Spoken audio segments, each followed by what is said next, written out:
નમસ્કાર દર્શક મિત્રો, હું છું આપનો વિજય પરમાર ને જડી ન્યૂઝમાં આપનું સ્વાગત છે।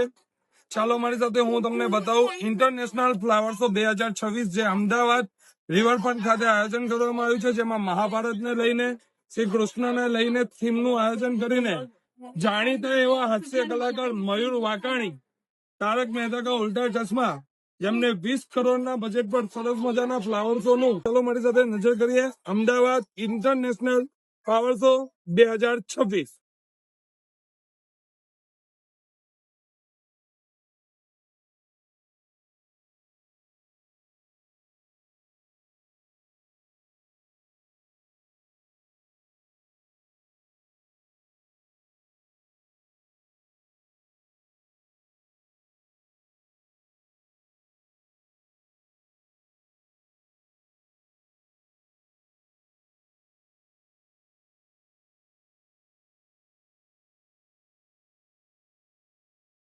અમદાવાદ ઇન્ટરનેશનલ ફ્લાવર શો 2026માં જે આપણે નિહાળી રહ્યા હતા, તો ચલો મિત્રો, જે લોકો જે અમદાવાદ ઇન્ટરનેશનલ ફ્લાવર શો જે દર વર્ષની જેમ આયોજન કરવામાં આવે છે, તો ત્યાં આપણા સિવાય પણ જે લોકો જોવા માટે આવે છે તેમની પ્રતિભાઓ જાણીએ તો તેમને આ ફ્લાવર શો કેવો લાગે છે। સર, આ જે દર વર્ષની જેમ 2026માં પણ અમદાવાદ રિવરફ્રન્ટ પર કે ફ્લાવર શો નું આયોજન કરવામાં આવે છે, તો આજ આપ આજે નિહાળવા માટે આવે છે, તો આપને એનો અનુભવ કેવો રહ્યો? ફ્લાવર શો માં શું જોવા મળ્યું?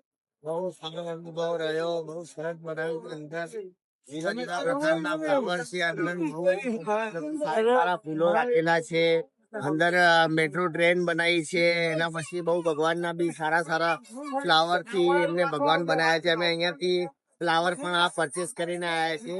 સારો એક્સપિરિયન્સ છે, દર વર્ષમાં જેમ આ વખતે પણ સારું બનાવ્યું છે ફ્લાવર શો। તમે એવું કહેવા માંગો છો કે આજે દર સાલ રિવરફ્રન્ટ પર ફ્લાવર શો નું આયોજન કરવામાં એ થતું જ રહેવું જોઈએ કે કેમ દર વખતે નવી નવી થીમ આપણને જોવા મળી રહી છે? થતું જ રહેવું જોઈએ, 100 વર્ષ સુધી થતું રહેવું જોઈએ। બહુ સારું છે, બહુ મસ્ત, અમને બહુ મજા આવી। Thank you. તમે જોઈ શકો છો મિત્રો કે અમદાવાદ ઇન્ટરનેશનલ ફ્લાવર શો 2026 નું જે આયોજન કરવામાં આવ્યું હતું તેની બહારની સાઈડ છું, અને ત્યાં અનેક પબ્લિકો જે જોવા માટે આવી રહી છે, ત્યાં અનેક પબ્લિકો ટુ વ્હીલર ને ફોર વ્હીલર લઈને આવી રહી છે। તો આપણી જે ગુજરાત પોલીસ છે આપણી સાથે હર વખતે આપણા સાથે ખડે પગે હોય છે। જોઈ શકો છો કે ગુજરાત પોલીસ દ્વારા ટ્રાફિકનું નિયમનનું આયોજન કરવામાં આવ્યું છે, અને ગુજરાત પોલીસ દ્વારા ટ્રાફિક નિયમન કરીને આવનાર તમામ જે લોકો ફ્લાવર શો નિહાળવા આવી રહ્યા છે તેમને કોઈ પણ જાતની તકલીફ ના પડે તેવું આપણા ગુજરાત પોલીસ આયોજન કરવામાં આવ્યું છે।